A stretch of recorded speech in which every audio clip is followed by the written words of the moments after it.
Saatnya Anda dengar dan bicara di Pro 1 RRI Merauke, kanal informasi dan inspirasi. Pendengar dengan permisa Radio Republik Indonesia, selanjutnya kami bersama calon kepala daerah Kabupaten Merauke, pasangan nomor urut 3, Hendrikus Mahuse Haji Ridwan, yang akan menyampaikan visi, misi maupun program dari kedua pasangan ini. Silakan Pak Hendrik. Baik, terima kasih atas waktu yang diberikan kepada saya. Pertama-tama saya menyampaikan terima kasih buat lembaga LPPRRI yang sudah memberikan kesempatan buat kami pasangan nomor urut 3 bisa menyampaikan program kerja untuk 5 tahun ke depan apabila diberikan amanah untuk pimpin Merauke. Jadi dari pasangan nomor urut 3 kami tentu punya visi dan misi. Visi dan misi ini bagian dari kerangka kerja kita untuk melangkah 5 tahun ke depan. Jadi visi kami adalah sebagai wujud nyata upaya pemerintah, ya, pemerintah Kabupaten Merauke di era otonomi daerah ini dan di tengah-tengah perubahan lingkungan internal maupun eksternal, maka sebagai persyaratan dari sebuah daerah agar tetap eksis dan bertahan perlu adanya pandangan ke depan sebagai pijakan melangkah yang kokoh berupa visi dan misi, ya.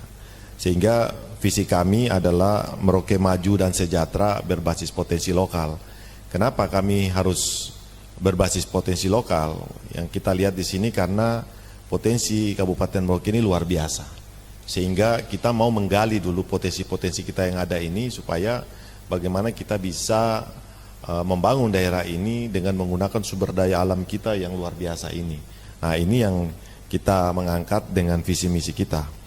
Nah, dari Merauke maju dan sejahtera berbasis potensi lokal dapat kita uraikan bahwa Merauke maju artinya bahwa Merauke maju adalah suatu program pembangunan inovatif yang menyangkut berbagai aspek di Kabupaten Merauke, yaitu antara lain pembangunan infrastruktur yang merata, penyediaan aksesibilitas layanan pendidikan dan kesehatan, peningkatan pertumbuhan ekonomi, pelestarian nilai-nilai budaya, dan juga lingkungan yang mengarah kepada peningkatan kualitas hidup masyarakat Merauke yang melalui program-program sosial.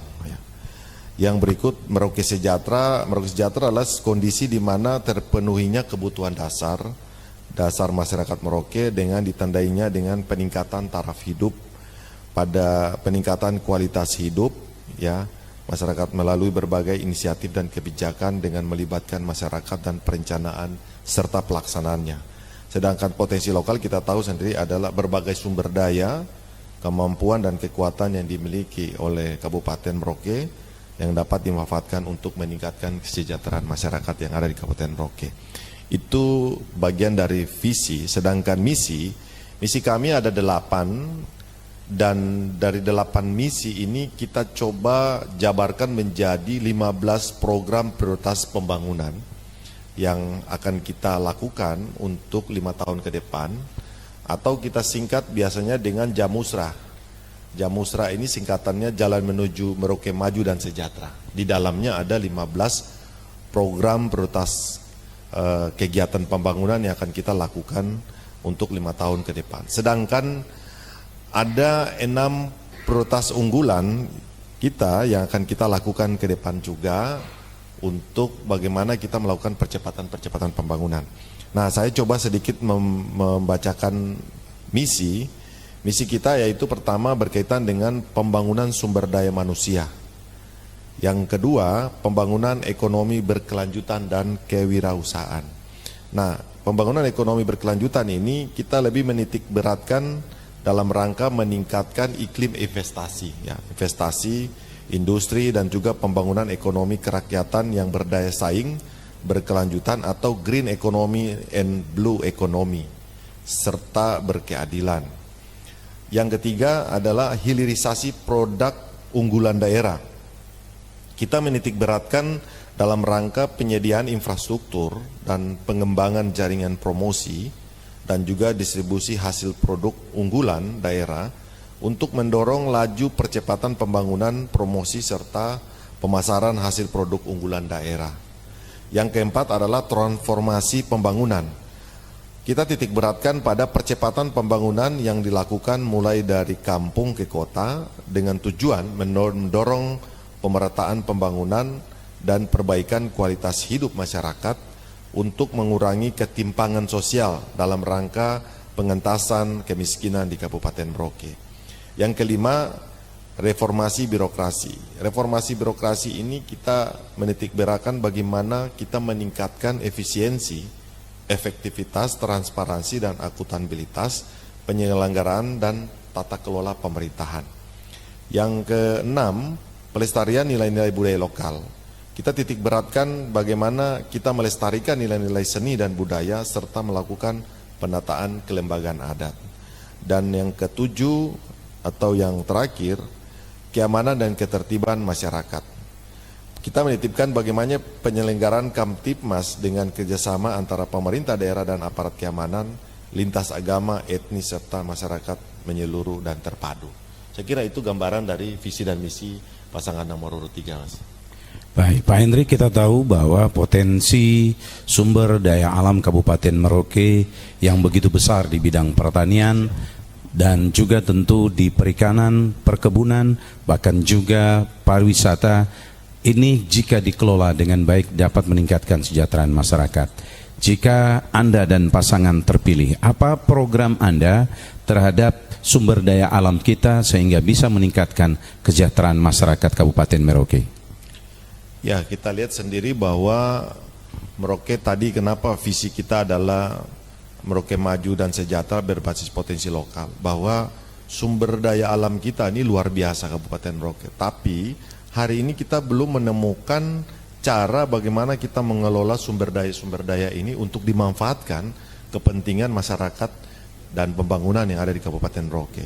Contoh, kita setiap tahun laut kita ini cukup besar, menghasilkan berbagai macam hasil yang bisa mendapatkan pendapatan asli daerah. Namun dari berbagai macam regulasi yang ada perlu mungkin kita rampingkan kembali mana yang menjadi kewajiban pemerintah pusat, provinsi, dan juga daerah, sehingga di dalam kita melakukan pemungutan terhadap aturan ataupun hasil-hasil kita ini tidak bertabrakan dengan aturan yang ada.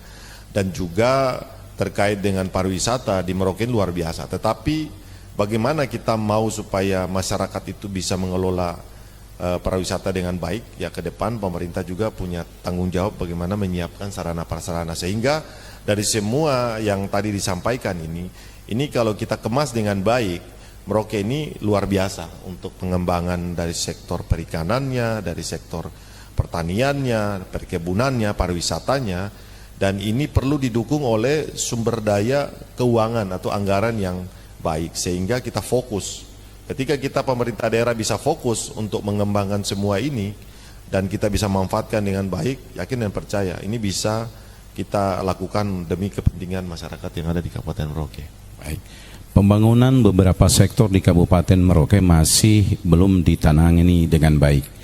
Pendidikan, kesehatan, dan juga perumahan rakyat serta UMKM kita belum tertata dengan baik. Jika Anda dan pasangan terpilih, apa program atau strategi Anda dalam menuntaskan persoalan-persoalan yang dihadapi sektor-sektor ini? Baik, kita berbicara pendidikan, ini adalah urusan wajib yang harus dilakukan oleh pemerintah daerah. Saya sendiri mantan pemerintah, aparatur sipil negara, saya melihat bahwa hari ini kita menyusun program ataupun rencana kegiatan kita ke depan itu belum tepat sasaran. Artinya apa? Apa yang kita buat ini masih berdasarkan keinginan kita, bukan berdasarkan kebutuhan. Pendidikan sudah jelas bahwa dana pendidikan cukup besar bagi saya, ratusan miliar. Bahkan undang-undang mengamanatkan bahwa wajib 20% diambil dari dana DAU dan 30% dari sumber dana otsus. Nah, kalau kita lihat dari sumber dana yang ada, ini kalau kita manfaatkan dengan baik hari ini, pendidikan sumber daya manusia yang ada di Papua Selatan, khususnya Kabupaten Merauke ini bisa baik.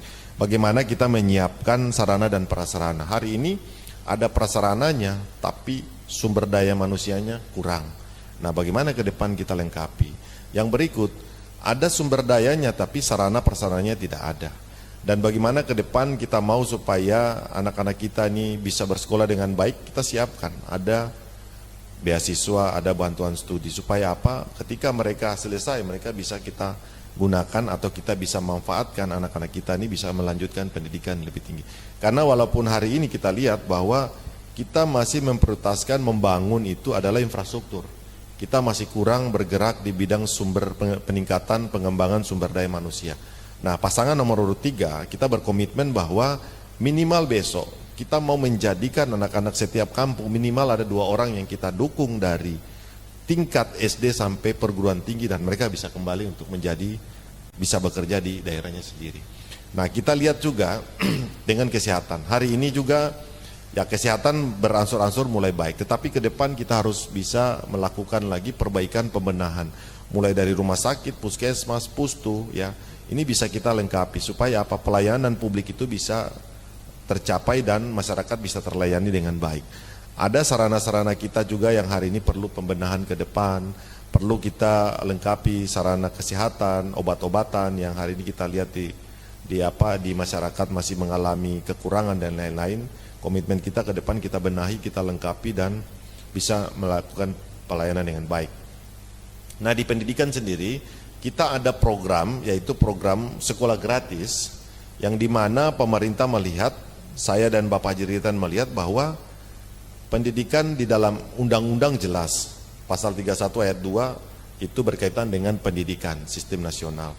Dan pendidikan seharusnya sudah gratis ya, bukan hari ini kita bicara gratis, tapi di luar provinsi Kabupaten Merauke itu sudah gratis. Nah, kita coba memulai sesuatu hal yang memang betul-betul penuh tantangan ke depan, tapi kalau tidak kita coba kapan lagi?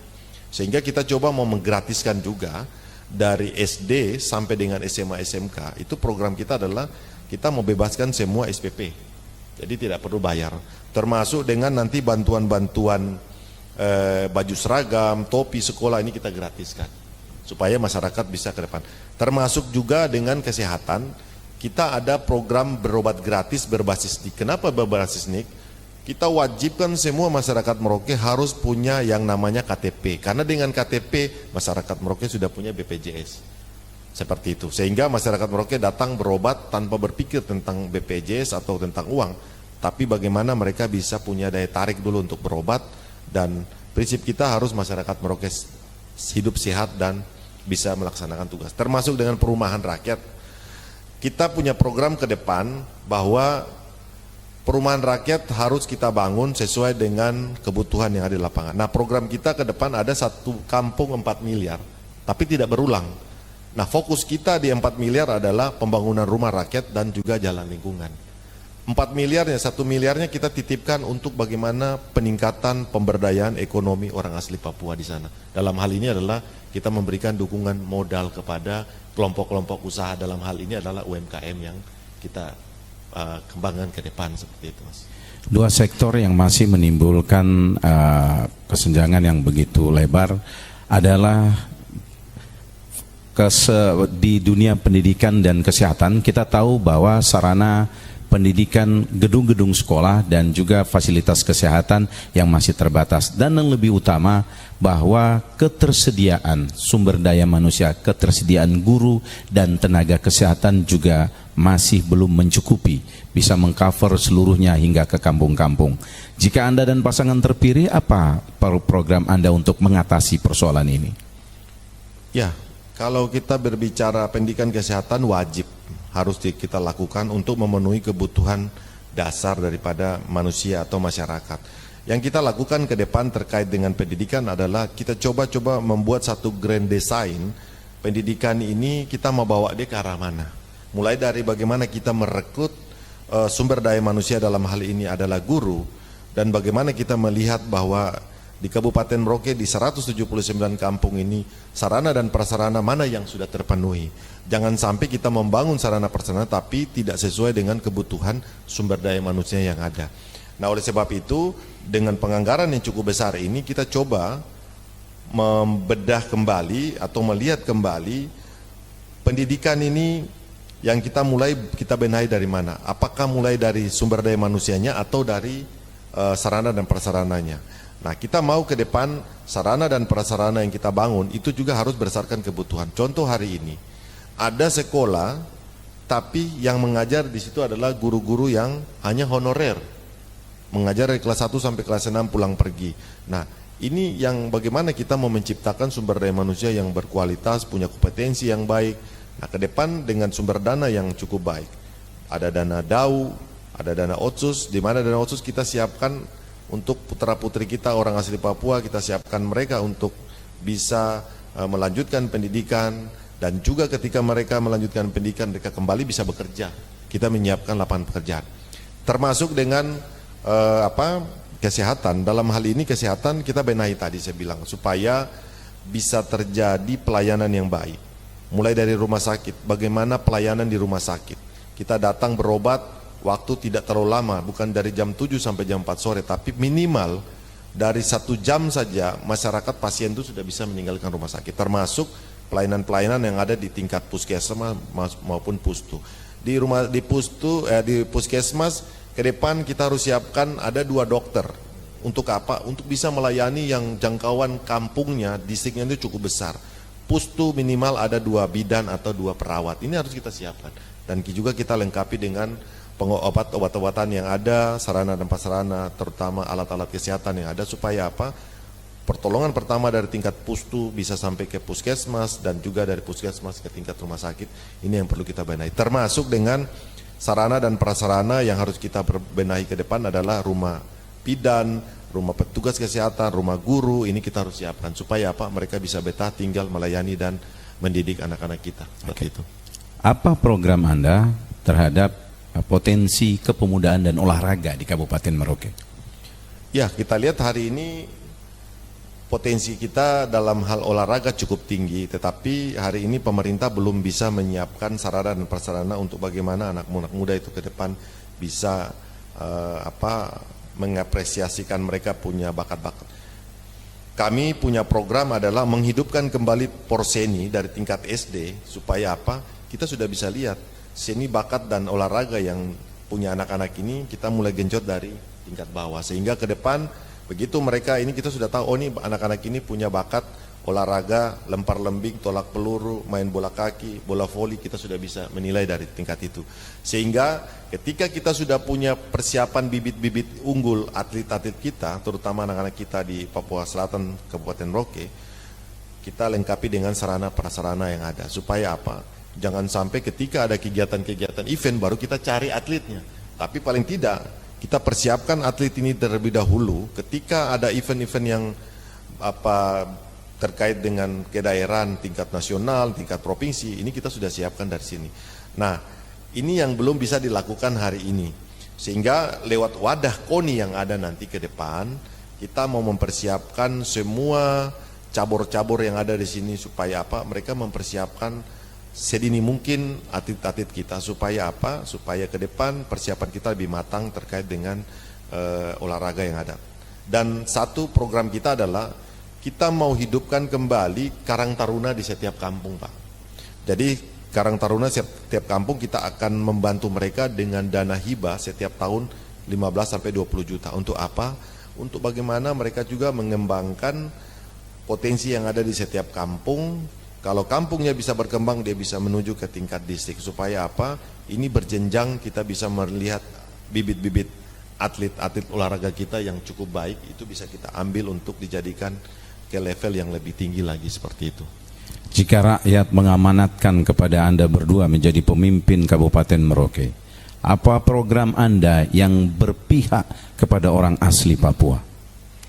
Ya, komitmen saya dan Bapak Haji Ridwan adalah ketika kami menjadi bupati dan wakil bupati, yang kita buat pertama adalah kita mau buat perda tentang adat orang Malin. Ya. Perda ini tidak ada tujuan yang lain, adalah tujuannya satu adalah memproteksi orang Marin, khususnya orang Marin yang punya tanah besar ini. Supaya apa? Mereka tidak punah. Punah dalam arti apa? Bahasanya, budayanya, kearifan lokalnya, tanamannya, ini kita proteksi. Ya, mulai tanahnya, supaya apa? Supaya ketika mereka berbicara tentang hak ulayat mereka, tentang budaya mereka, tentang bahasa mereka, itu ada. Karena apa? Kita lihat hari ini, saudara-saudara saya ini mulai habis, mulai punah. Nah, bagaimana kita mempertahankan mereka supaya bisa ada? Salah satunya jalan adalah kita buat perda tentang hak orang Marin yang ada di tanah ini. Sehingga contoh hari ini kita lihat hampir semua orang bisa jual sagu, semua orang bisa jual pinang. Tapi bagaimana tanaman-tanaman lokal ini kita bisa proteksi supaya kita kembalikan lagi kepada hak ulayat, hak masyarakat asli di sini, supaya kalau bisa mereka yang jual lah, seperti itu, supaya mereka juga tidak kehilangan, dalam arti bahwa ekonomi mereka juga tetap bisa bertumbuh dan mereka bisa bersaing dengan saudara-saudara kita dari luar. Itulah kepedulian kita terhadap saudara-saudara kita orang asli Marin yang ada di sini. Bukan hanya dari sisi itu, tetapi ke depan juga bagaimana kita memproteksi mereka dalam rangka peningkatan ekonomi keluarga mereka. Bagaimana kita memproteksi juga bagaimana mereka punya hak-hak yang selama ini mungkin mereka belum mendapatkan dengan baik. Ya, ke depan kita harus bisa memproteksi itu, dan itu adalah salah satu bentuk upaya kita untuk bagaimana kita mengamankan saudara-saudara orang Marin yang ada di tanah besar ini, khususnya ada di tanah Malin Animha ini. Kehidupan masyarakat di Kabupaten Merauke begitu majemuk. Sampai saat ini seluruh suku bangsa yang hidup di tanah sini selalu hidup rukun dan damai. Jika Anda dan pasangan terpilih, bagaimana cara untuk terus menjaga keselarasan hidup di antara hidup bermasyarakat di tengah-tengah masyarakat kita? Prinsip kita satu, bahwa adat, agama, pemerintah tidak bisa dipisahkan. Sehingga kami berkomitmen ke depan tetap kita akan menjadi mitra kerja, baik adat maupun agama, supaya apa? Kita sama-sama punya tanggung jawab untuk membangun, mengamankan, menjaga ya, persatuan dan kesatuan, ya, hidup rukun di tanah ini. Karena kita punya tokoh-tokoh senior-senior yang sudah membangun Merauke ini menjadi Merauke damai, istana cinta kasih. Tetap terus kita pelihara dia dengan adanya dukungan dari tokoh-tokoh agama maupun tokoh-tokoh adat.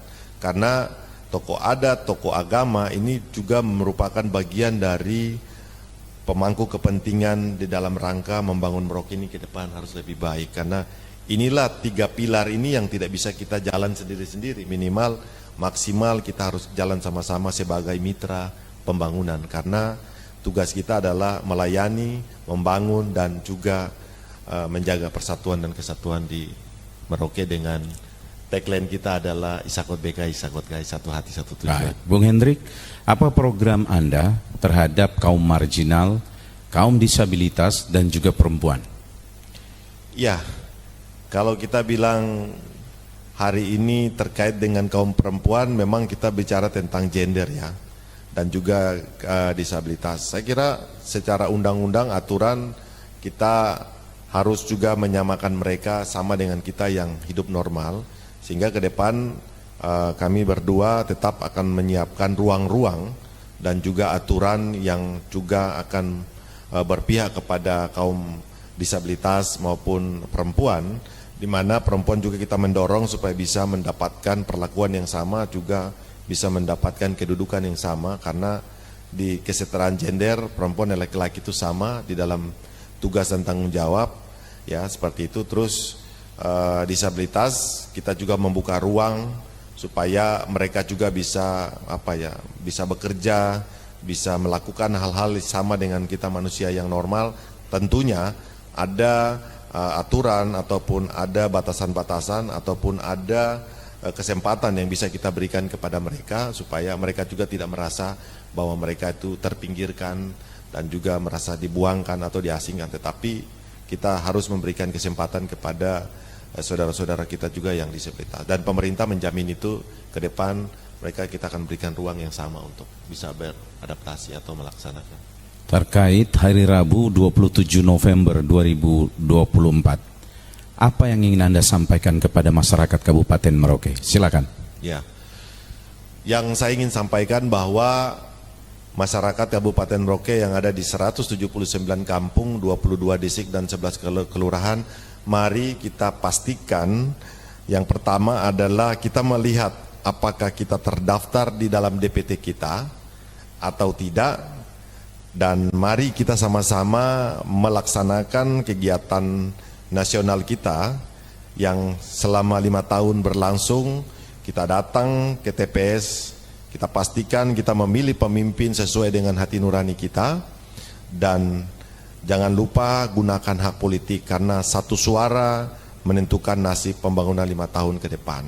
Sehingga pasangan Mari mengajak Bapak Ibu, saudara-saudara yang ada di seluruh Kabupaten Merauke, jangan lupa tanggal 27 datang ke TPS, menyalurkan hak politiknya untuk memilih nomor 3. Karena nomor 3 adalah solusi perubahan untuk Merauke ke depan yang maju, sejahtera, dan berkeadilan. Terima kasih.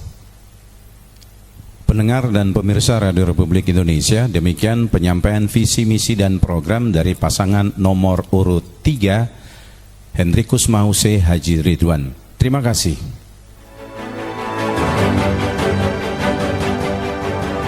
Terima kasih atas partisipasi Anda bersama Pro 1 RRI Merauke.